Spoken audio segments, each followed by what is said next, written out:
નડિયાદના હાથજ ગામે નકલી દસ્તાવેજથી જમીન વેચાણનો પર્દાફાશ થયો। વર્ષ 1971માં અવસાન પામેલ વ્યક્તિના નામે જમીનના દસ્તાવેજ તૈયાર કરાયા। મૃત વ્યક્તિનું નકલી આધાર કાર્ડ બનાવી કરોડોનો સોદો થયો। નકલી દસ્તાવેજથી ગઠિયાઓએ જમીન બારોબાર વેચી દીધી। સમગ્ર મામલે મૃતકના પૌત્રએ પોલીસને ફરિયાદ કરી। પોલીસે 2 અલગ અલગ ફરિયાદ નોંધી કુલ 7 જેટલા લોકો સામે ગંભીર આરોપ લગાવ્યા। જમીન વેચવાનું કૌભાંડ કરનારા અને નકલી દસ્તાવેજ તૈયાર કરનારાઓ વિરુદ્ધ પોલીસે કાર્યવાહી કરી। તપાસમાં વધુ નામ સામે આવે તેવી આશંકા છે।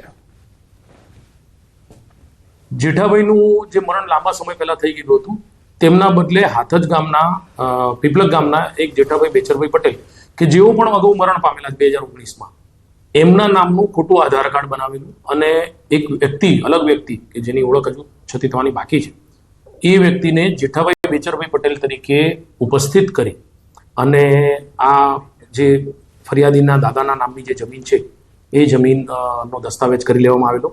અરવલ્લી જિલ્લામાં પોસ્ટ ડોડાનો એક મોટો જથ્થો ઝડપાયો। માલપુરની ચોરીવાડ ચોકડી પાસે પોલીસે કાર ઝડપી 179 કિલોના કેફી માદક પદાર્થ સાથે એક વ્યક્તિની ધરપકડ કરાઈ। વાહન તપાસ દરમિયાન કેફી દ્રવ્યની મોટી હેરાફેરી ઝડપાઈ। 5.37 લાખની કિંમતનો 179 કિલો પોસ્ટ ડોડાનો જથ્થો જપ્ત કરાયો। માલપુર પોલીસે રાજસ્થાનના શખ્સની ધરપકડ કરી લીધી છે।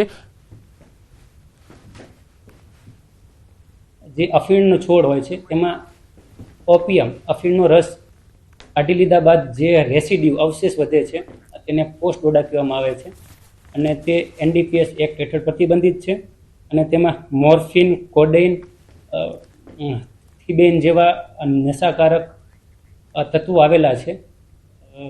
જે બાબતે માલપુર પોલીસ માં તાંત્રિક વિધિના બહાને દુષ્કર્મ અને 2 કરોડ રૂપિયા પડાવ્યા હતા। પ્રેમિકાને પ્રેમજાળમાં ફસાવી તેને લગ્ન કરવાનો ઝાંસો આપી સમગ્ર કાંડને અંજામ આપ્યો હતો। આ મામલે પોલીસે પ્રેમી ઉદય હેમંત નવસારીવાલાની ધરપકડ કરી। આરોપી પરિણીત હોવા છતાં રૂપિયા માટે પરિણીતા સાથે કાવતરું રચીને રૂપિયા પડાવ્યા હતા। તાંત્રિક વિધિના બહાને પણ રૂપિયા પડાવી દુષ્કર્મ આચર્યું હતું। સોના ચાંદીના દાગીના અને રોકડ મળી કુલ 2 કરોડ રૂપિયાની મત્તા લઈ લીધી હતી। પોલીસે 60% જેટલો મુદ્દામાલ રિકવર કર્યો।